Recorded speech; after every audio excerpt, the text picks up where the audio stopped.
দৰঙৰ ঢলপুৰ নাম শুনিলেই শিয়ৰি উঠে গাৰ নোম। উষ্টেট আৰু উষ্টেট এইখন ঢলপুৰতে আছে গৰুখুটি বহুমুখী কৃষি প্ৰকল্প। এই প্ৰকল্প আগুৰি আছে সন্দেহযুক্ত নাগৰিকে, যিসকল নাগৰিকে অসমৰ বায়ু পানী সেৱন কৰি সাব্যস্ত কৰি আছে ভোটাধিকাৰ। সেইবাবে এইসকল সংখ্যালঘু নামধাৰী অবৈধ দখলকাৰী নাগৰিকক ঢলপুৰৰ পৰা উষ্টেট নহয় দলগাঁৱলৈ স্থানান্তৰ কৰিবলৈ প্ৰশাসনে লৈছে ব্যৱস্থা। উষ্টেট কৰক বা স্থানান্তৰিত কৰক, আমাৰ ক'বলগীয়া নাই। কিন্তু উষ্টেটিত নাগৰিকৰ মুখত উচ্চাৰিত হোৱাৰ ফৰজামান কোন? 20খন গাড়ীয়ে লৈ যাম আৰু দলগাঁৱত ধুনীয়া মাটি দিম বুলি কোৱা অধিকাৰ এইজন ফৰজামানৰ আছেনে? ই এক বৃহৎ প্ৰশ্ন। উষ্টেটিত নাগৰিকে ফৰজামানৰ নাম কিয় ল'লে এবাৰ শুনক।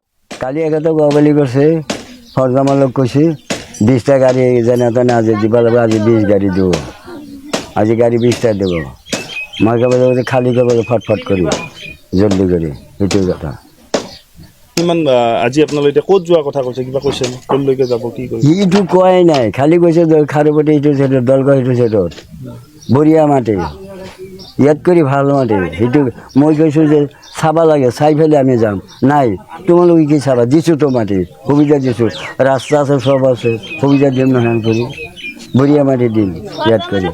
সেইটো সিহঁতৰ লগত কথা কৈ আমি উঠোৱা নোৱাৰোঁ।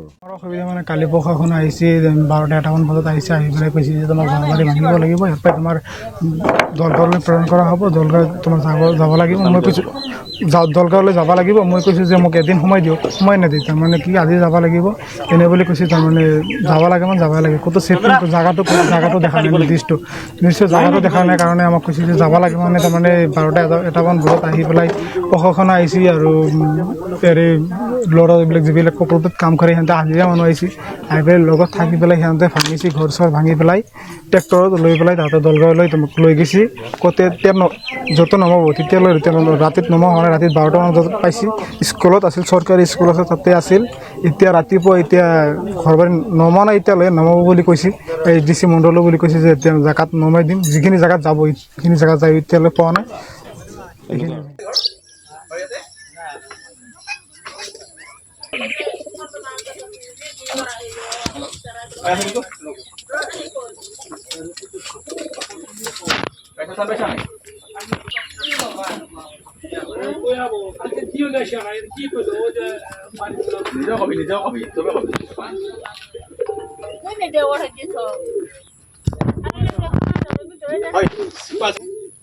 আৰম্ভ কৰিছে আৰু আজিৰে পৰা পুনৰ এই কাৰ্যসূচী আৰম্ভ হৈছে।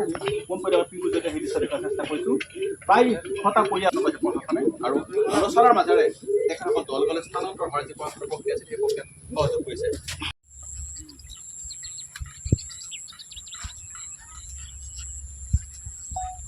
ক'ত দিব এইবিলাক? বিক্ৰী কৰা হৈছে। বিক্ৰীয়ে নেকি?